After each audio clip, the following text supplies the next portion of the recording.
Presidenti i Serbisë Aleksandar Vučić ka deklaruar se pret pasoja të rënda për shkak të pjesëmarrjes së tij në paradën ushtarake ruse, por se pret gjithashtu që Bashkimi Evropian ta ndëshkojë atë në nivel personal, por jo Serbinë. Jam i bindur se Serbia do të mbetet në rrugën evropiane. Nëse BE-ja dëshiron të ndëshkojë dikë, le të më ndëshkojë mua.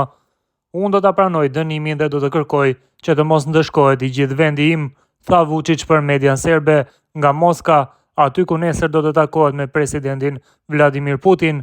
Vučić mbërriti sot në Moskë përmes Bullgarisë, Turqisë dhe Azerbajxhanit, pasi Letonia dhe Lituania nuk ja lejuan kalimin e avionit të tij mbi territorin e tyre. Udhëtuan përmes Bullgarisë, Turqisë dhe Azerbajxhanit dhe kur na u lejua korridori, e vazhduam rrugën. Mbërrita në Moskë ku më priti zëvendës ministri i punëve të jashtme Aleksandar Grushko, një nga figurat më të rëndësishme të diplomacisë ruse, tha Vučić. Ai shtoi se disa anëtar të qeverisë së Serbisë i kishin sugjeruar masa reciproke ndaj Letonisë dhe Lituanisë, por tha se ishte kundër një veprimi të tillë.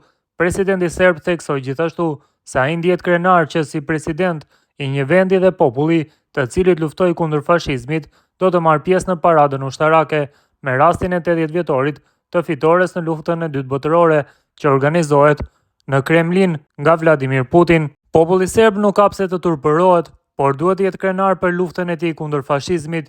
Nëse ndonjë popull ka të drejtë të krenohet me luftën kundër fashizmit, ai është vetëm populli serb, tha kreu i qeverisë serbe.